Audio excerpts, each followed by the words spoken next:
భూమిని ఆయన నరులకిచ్చాడు. భూమిని ఆయన నరులకిచ్చాడు. 115వ అధ్యాయం 115వ కీర్తన 16వ వచనం ఇంటికెళ్ళి చదువుకోండి.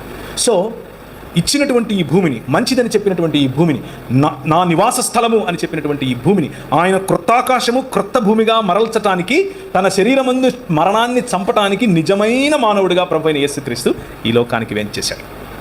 That is the beauty of Christian thought.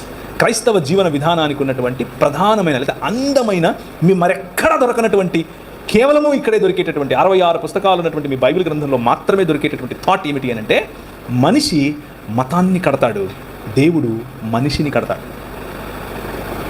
మనిషి మతాన్ని కడతాడు.